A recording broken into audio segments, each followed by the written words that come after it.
Então, queridos irmãos, graças e paz a todos, feliz sábado, sejam todos bem-vindos na nossa aula aqui online do Princípio de Fé. Hoje nós vamos falar sobre a Igreja do Senhor, um assunto muito importante. E conosco está o nosso querido irmão Joseilson Borges, da Associação Assembra, e ele vai falar para a gente sobre esse assunto, a Igreja do Senhor. Boa noite, irmãos, seja bem-vindo e desculpe o lapso da sexta-feira passada. Bem branco mesmo, irmão Joseilson. Tem nada não, a gente entende porque estava tendo uma conferência, né?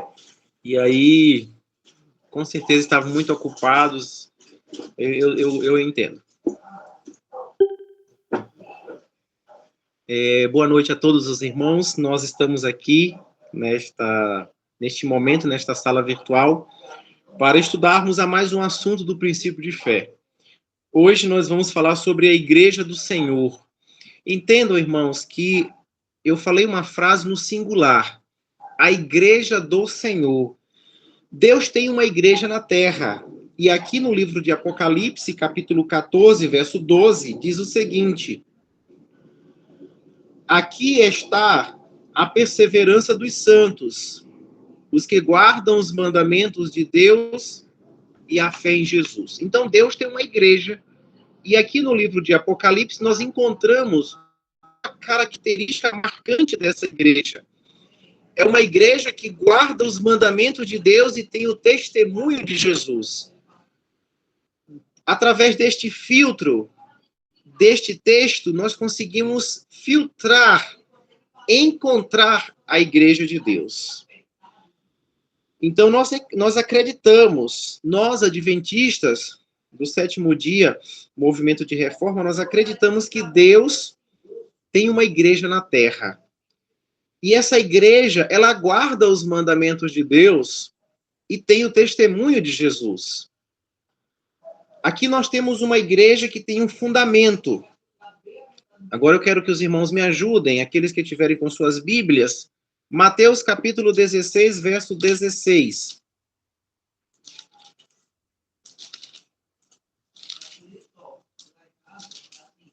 Tá, vamos aqui.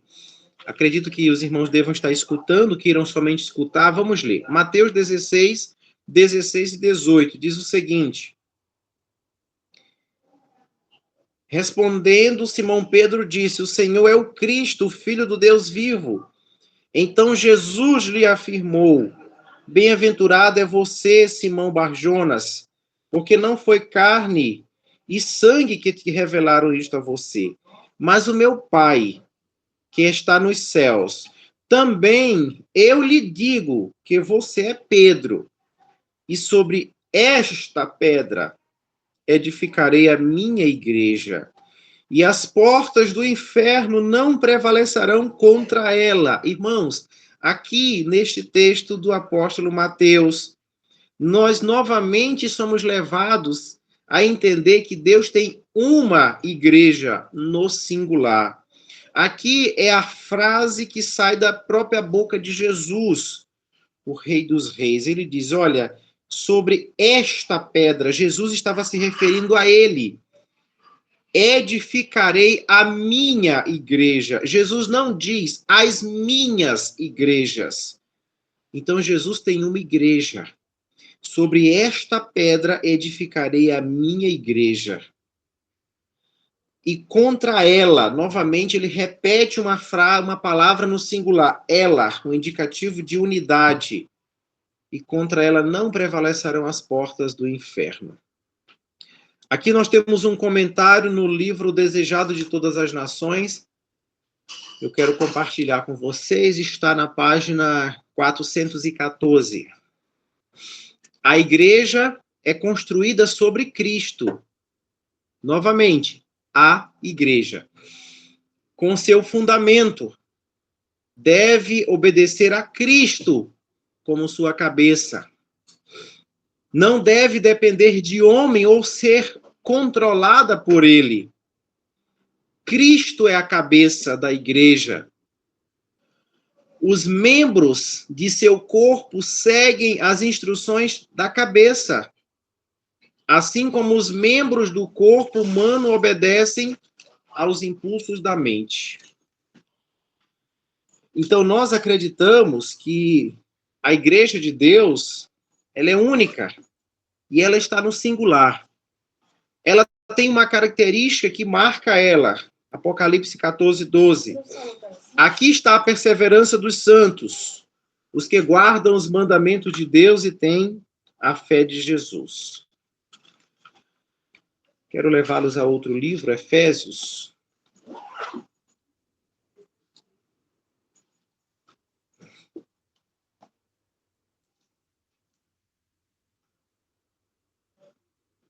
Efésios capítulo 5, verso 23.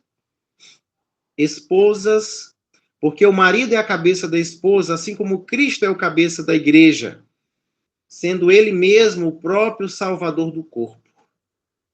Então, aqui fala que Jesus é a cabeça da igreja. Em Mateus, Jesus fala que ele é o fundamento, a base, o início da construção. Isso refuta aquela ideia de que Pedro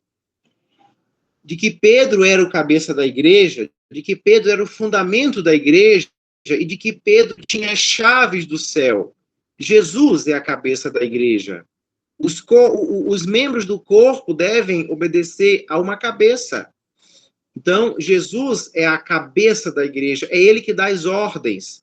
Aquele texto que diz, aquilo que desligares na terra, será desligado no céu. Na versão original diz, aquilo que desligares na terra, terá sido desligado no céu. Então, primeiro é feito no céu, depois na terra. Então, é um erro de tradução, às vezes. Uma característica marcante desta igreja é Apocalipse 14, 12. Os irmãos nunca esqueçam desse texto. Aqui está a paciência dos santos. Aqui estão aqueles que guardam os mandamentos de Deus e têm a fé de Jesus. Agora, a pergunta: por que foi necessário criar uma igreja? Qual é a função da igreja? Quero levá-los novamente a Mateus. Os irmãos podem me ajudar com a leitura? Mateus capítulo 28, versículo 19 e 20.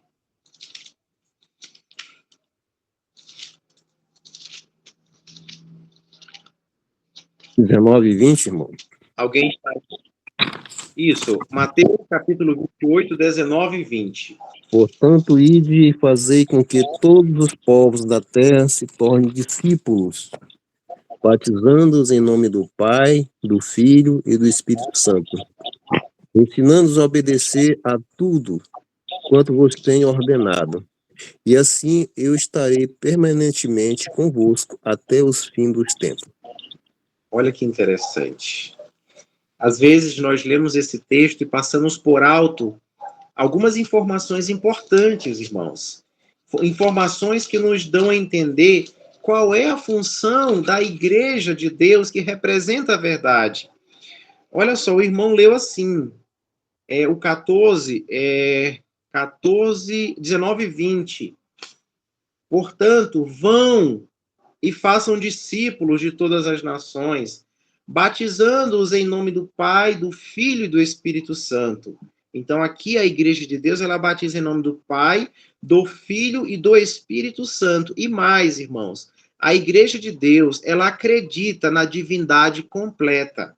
Ela acredita que Deus, o Pai, Deus, o Filho e Deus, o Espírito Santo são três pessoas. São pessoas e não forças sobrenaturais, como muitos acreditam. Aqui diz que ensinando a guardar todas as coisas. Percebam que a Igreja de Deus é aquela que ensina as pessoas a guardarem a Bíblia por completo. Ela não faz distinção entre Antigo e Novo Testamento. Toda a Bíblia é inspirada por Deus. Nós vivemos em uma realidade onde virou costume dos grandes líderes religiosos, pretensos líderes religiosos, de pegarem apenas porções da palavra de Deus, aquelas que não condenam os seus erros, e que melhor lhe agradam. Então, a verdadeira igreja de Cristo é essa aqui, ó. Ela ensina todas as coisas, ela não faz uma triagem para não tocar no pecado das pessoas. A igreja de Deus, ela não seleciona mensagens para públicos específicos. Por quê? Porque hoje as pessoas estão mais preocupadas em não ofender o homem, mas não se preocupam que estão ofendendo a Deus. Então a igreja de Deus, ela não se preocupa. Ela tem a maior preocupação da igreja de Deus é não ofender a Deus. Há um pensamento que diz assim: levai a verdade avante e deixem as consequências com Deus. Mas hoje nós estamos vendo uma realidade diferente, onde as corporações religiosas estão mais preocupadas em não ofender os seus membros, em não tocar nos pecados que aqueles membros cometem, para mantê-los na igreja e receberem as suas lãs, como disse um pensamento de um pensador das redes sociais. Parece que nos dias de hoje as pessoas estão mais preocupadas com a lã das ovelhas do que com as ovelhas. É um fato. Mas a igreja de Deus, ela não se preocupa se os irmãos vão se ofender com a verdade. É claro, a gente não pode ofender nossos irmãos fora da verdade. Mas deixar de falar a verdade para agradar pessoas é contra a orientação divina. E aqui o apóstolo Mateus diz: ela ensina toda a verdade. Diz assim: ensinando-os a guardar todas as coisas que eu tenho ordenado a vocês.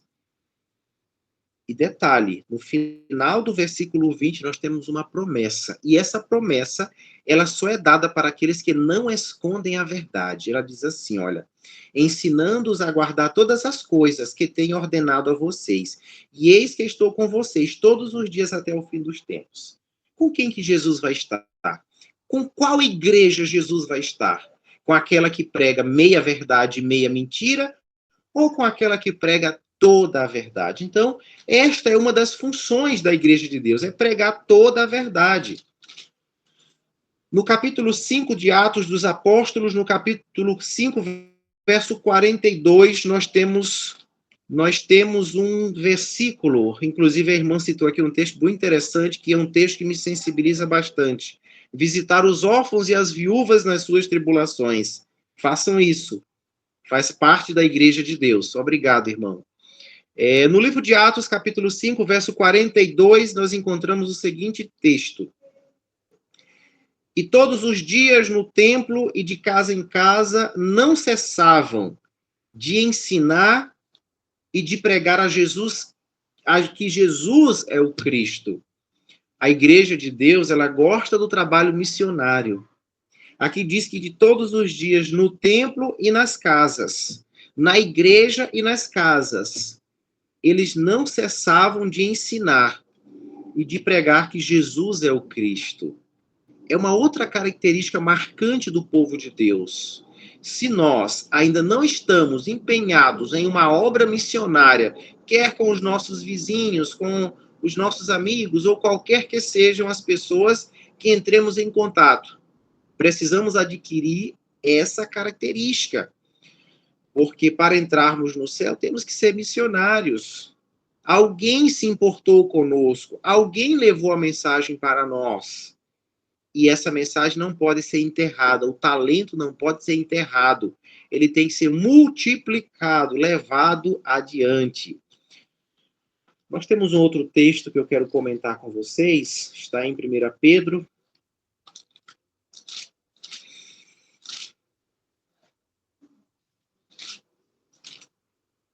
1 Pedro capítulo 2, verso 9.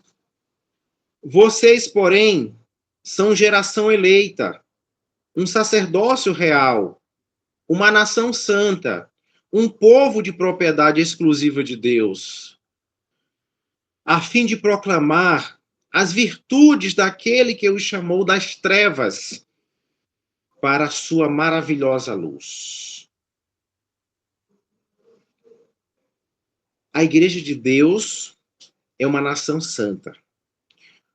um sacerdócio real. O que é uma nação santa? Nação santa, nação separada. A palavra santo significa separado. Agora vem a pergunta: nós vamos à igreja com o objetivo de nos separar? Quando eu falo separar do mundo, não é deixar de ir nos lugares, à igreja, não é se tornar um eremita, se esconder nas montanhas, mas separado das práticas ímpias mundanas. Agora a pergunta: estamos interessados nesta igreja, na igreja do movimento de reforma, com o objetivo de torná-las, de contribuir para que essa igreja se torne mais santa, ou nós estamos entrando na igreja com o objetivo de levar o mundo para a igreja? Aqueles que ainda não são membros devem meditar nesta palavra. Vocês, porém, são geração eleita, sacerdócio real, nação santa, povo de propriedade exclusiva de Deus, a fim de proclamar as virtudes daquele que o chamou das trevas para a sua maravilhosa luz. Eu vou dar uma interrupção para algumas perguntas. Até aqui, alguma pergunta, alguma dúvida?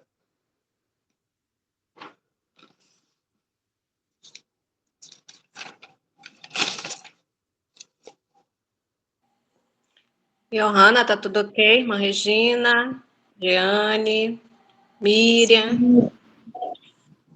Sim, irmão. Tudo ok. Oi, tô aqui. Estão entendendo, compreendendo?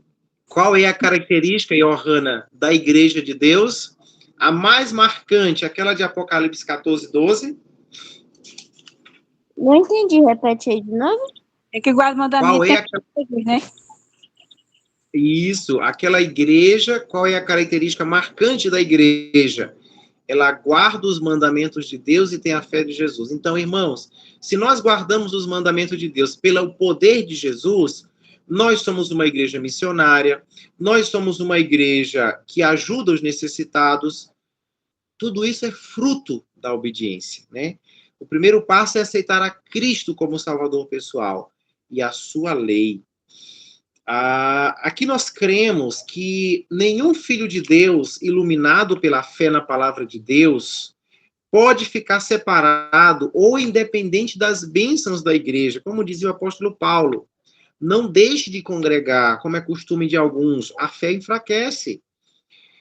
Por meio de instruções, experiências, exortações e consolações em conjunto, a escola de Cristo, isto é, a igreja, todos devem aprender preparando-se para a igreja da eternidade.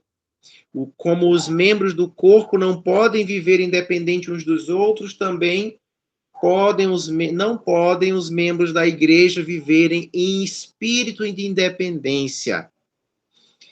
Aqui o irmão Edivaldo disse que acredita no espírito de profecia. Muito bem, a igreja de Deus ela acredita no espírito de profecia como um todo.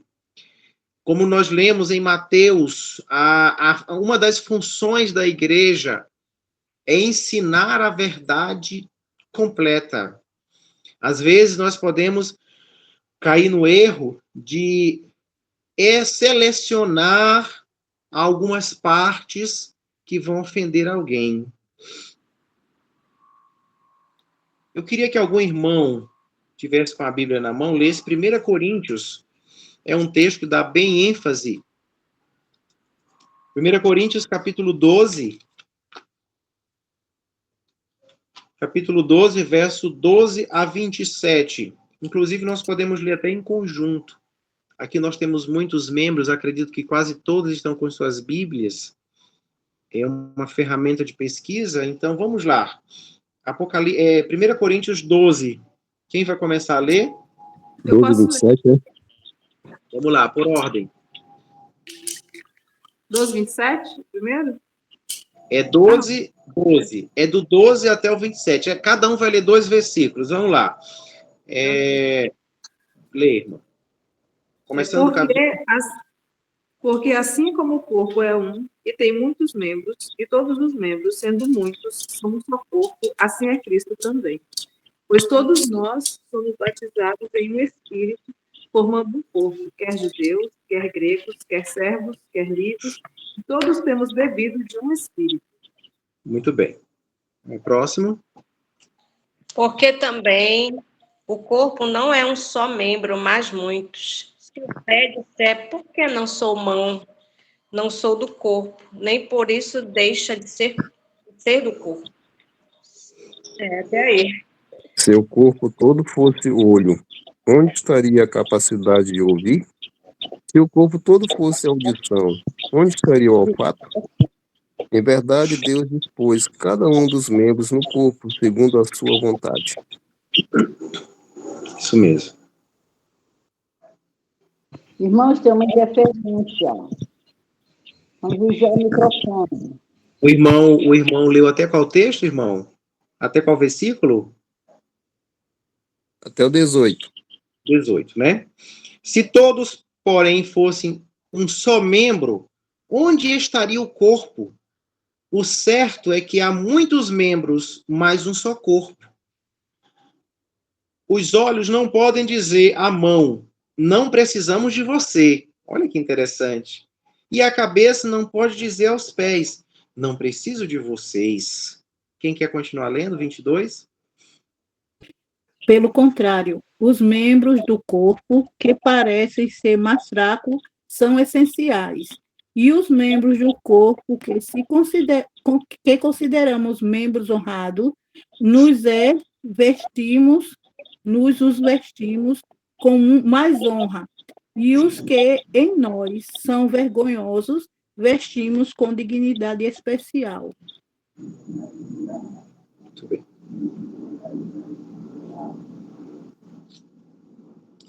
Qual o versículo agora? 25. 24. Porque os que, Pode ler, irmã Edesi. porque os que em nós são mais honestos não têm necessidade disso. Mas Deus assim formou o corpo, dando muito mais honra ao que tinha falta dela, para que não haja divisão no corpo, mas antes tenha os membros igual, cuidado uns dos outros, cuidando uns dos outros. Amém. Mais adiante? Se um membro sofre, todos os outros sofrem com ele. E se um membro é honrado, todos os outros se alegram com ele. Vós sois o corpo de Cristo, individualmente membro desse mesmo corpo. Isso. Agora eu pergunto, alguém aqui no grupo já teve o braço engessado, ou uma perna, ou um pé? Sim. Irmã Conceição, como é que foi a sua lida diária? Como é que eram suas atividades? Eram reduzidas ou continuou no mesmo ritmo?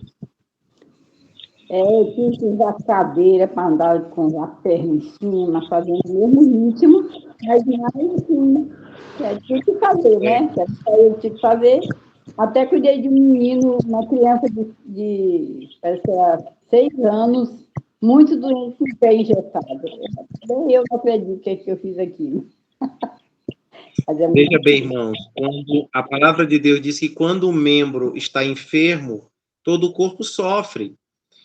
Há um tempo atrás, eu fui levado a meditar numa situação. Eu precisei tomar uma infiltração na mão. Eu trabalho com digitação em computadores, e aí o nervo da mão inflamou e o médico resolveu aplicar uma vitamina, um anti-inflamatório no nervo da mão. E aí, depois que ele aplicou essa infiltração, eu passei um dia com muitas dores, né? Porque despertou muitas dores, e eu não podia fazer nada com a mão esquerda. E aí, quando eu ia tomar banho, nós geralmente usamos as duas mãos, mas aí eu precisei usar só a mão direita. Então, a capacidade de fazer as coisas é reduzida.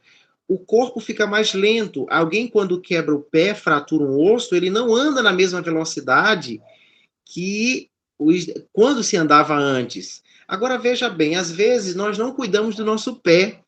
O nosso pé até é menosprezado, mas quando a gente fratura o pé, o corpo todo sofre, porque a perna, a coxa, o tronco, os braços, as mãos necessitam do pé. Eles precisam dele para se locomover. Às vezes a gente olha para o dedo mindinho e a gente vê, mas esse dedinho tão pequenininho, qual é o objetivo dele? O dedo mindinho traz equilíbrio ao nosso corpo. Os dedos trazem equilíbrio ao corpo. Imagina se nós tivéssemos só o pé sem os dedos. Nós tombaríamos, porque não teria equilíbrio. Irmãos, todo o corpo, cada membro do corpo é necessário. Isso nos leva a meditar que quando a igreja de Deus está passando por dificuldades, quando um membro resolve se rebelar ou trazer uma doutrina estranha, todo o corpo sofre. Porque é uma força que está se perdendo ou está tentando perverter os outros membros. Imagina se meu pé direito resolve fazer um motim, resolve convencer a mão, a boca, os olhos a trabalharem contra o cérebro. Vira uma guerra. Então, o corpo, ele é um conjunto. Mas detalhe, esse corpo, ele é controlado por uma cabeça que é Cristo. Então, nós acreditamos que a igreja, ela é um instrumento de Deus para a salvação de pessoas. E que cada membro da igreja tem uma função. Alguns são bons recepcionistas, são pessoas que são hospitaleiras, dedicadas à saudação. Nós temos bons professores na escola sabatina, temos bons pregadores, bons diáconos, e cada um desse é uma parte do corpo. Assim como nós não podemos tirar uma parte do nosso corpo e dizer, você não me faz falta. A igreja de Deus é um conjunto.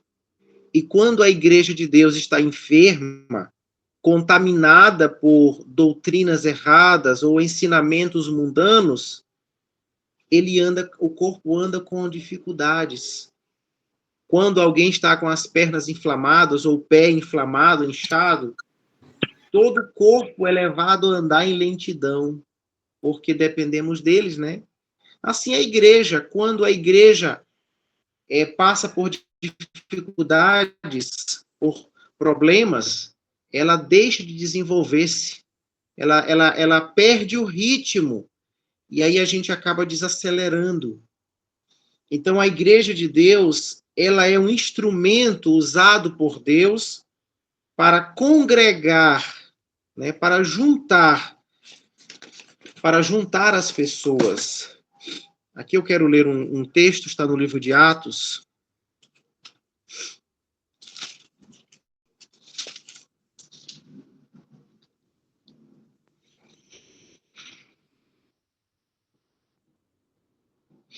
Atos capítulo 9, verso 6. Mas levanta-te, entra na cidade onde dirão o que você deve fazer. Esse texto foi dito, esta palavra foi dito a Paulo por Jesus, que na época era Saulo. Jesus, quando teve encontro com Saulo, Saulo aceitou como um salvador pessoal. E Jesus não disse, vá para sua casa, viver sua fé lá na sua casa. Ele disse, entra na cidade, porque alguém da minha igreja vai te procurar para te instruir mais ainda. Ele disse aqui, dirão o que você deve fazer. Irmãos, a igreja de Deus, ela é como se fosse uma fortaleza. É nela que nós encontramos o conhecimento que hoje nós temos.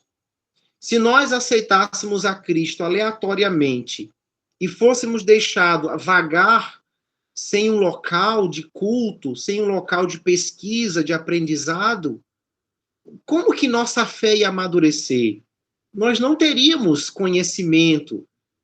Se nós fôssemos deixado as igrejas que nós participávamos, que misturam a verdade com algumas mentiras, então nós não íamos conhecer a verdade como ela é, conforme diz em Mateus, que a igreja de Deus deve ensinar a verdade completa. Diante disso, Jesus criou uma igreja. De fato, a igreja de Deus, ela sempre existiu. A primeira igreja na Terra foi construída lá no Éden, lá naquela região onde hoje tem tantas guerras, né, no Oriente Médio. Os seus membros eram Adão e Eva, depois os seus filhos. Mas um de seus filhos resolveu fundar uma igreja. Era a igreja dos homens, os filhos de Caim. Naquele tempo, Caim já guardava o domingo. Ele era tão rebelde que ele resolveu fazer contrário àquilo que Deus ensinava. Ali no Éden, surgiram 2 tipos de igreja, 2 tipos de pessoas. Um professo cristão que professava cristianismo, mas não obedecia a Deus, conforme dizem Tiago, um que tinha fé sem obras. Eram os filhos dos homens. A outra igreja, aquela de Apocalipse 14:12, aqui está a paciência dos santos, aqueles que guardam os mandamentos de Deus e têm o testemunho de Jesus. No mundo sempre existirá 2 povos, aqueles que obedecem a Deus e aqueles que não obedecem. Então a igreja de Deus, ela é necessária, ela é um tabernáculo, é um lugar de refúgio, é uma escola de aprendizado. Aqui no livro de Atos 2:47 diz o seguinte: louvando a Deus e contando com a simpatia de todo o povo. Enquanto isso, o Senhor lhes acrescentava, dia a dia, os que iam sendo salvos. A igreja de Deus é o local onde os salvos são reunidos. Com que objetivo? Aprender. A igreja de Deus é uma escola, um local onde nós aprendemos o que é a verdade. Ela é necessária. Nós não podemos ser levados a Jesus e depois deixados aleatoriamente nos nossos lares sem uma instrução. Então, a igreja de Deus ela é um local onde nós aprendemos. Mas também eu quero dizer a vocês que a igreja de Deus somos nós, o povo. No livro Atos dos Apóstolos, diz assim: almas fiéis constituem a igreja de Deus desde o princípio. No Éden, não tinha um prédio bonito para ser a igreja, não tinham bancos almofadados, tinham árvores. E seus membros aprendiam de Jesus. Jesus era o professor da escola sabatina. Todos os sábados, Jesus reunia-se com aquele santo casal, quando eles andavam na retidão. E Jesus, todos os dias, vinha fazer o culto com eles, na viração do dia. Inclusive, é muito importante os irmãos fazerem os cultos na viração do dia, de manhã e à noite. Então, a igreja de Deus é um local, mas a igreja de Deus de verdade é um povo. É um povo que deve estar conectado. A minha mão esquerda não pode dizer para o meu corpo: vou para lá, não quero mais estar unido com vocês. As minhas orelhas não podem dizer à minha cabeça: não quero mais ficar nesta cabeça, eu vou sair. Todo o corpo está unido, ou deve estar unido, obedecendo os impulsos da mente. Lembrando, irmãos, que a cabeça do corpo não são homens, não são pastores, não são líderes religiosos. É por isso que a igreja de Deus ela não tem um fundador. Já perceberam como a igreja adventista do sétimo dia, movimento de reforma, não tem um fundador? não tem um nome para ser colocado à frente como líder fundador, é porque foi fundada por Cristo. Cristo é a cabeça. Nós somos os seus membros. Nós trabalhamos para a união da igreja. Quando um membro da igreja traz uma doutrina que afasta uns dos outros, então esse membro está enfermo e ele precisa ser tratado. Ele precisa ser isolado, cuidado, chamado a atenção. Minha mão direita nunca poderá impor com que meus pés não obedeçam minha cabeça.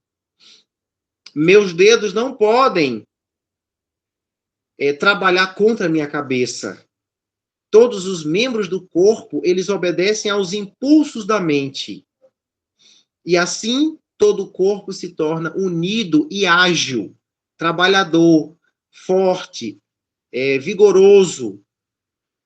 Quando o corpo está saudável, nós fazemos nossas tarefas diárias com mais perfeição, com mais qualidade, com mais rapidez.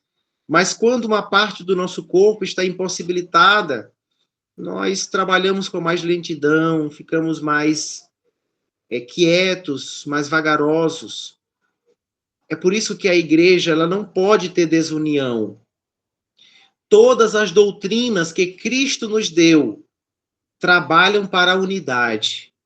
Mas quando, às vezes, nós queremos algo diferente e trazemos uma coisa lá do mundo e colocamos aqui na igreja, e essa coisa que nós trazemos do mundo, uma cópia, começa a desunir os irmãos, cada um trabalhar de uma forma diferente, e cada um crê de uma forma diferente, e começam a achar coisas diferentes daquilo que Deus acha.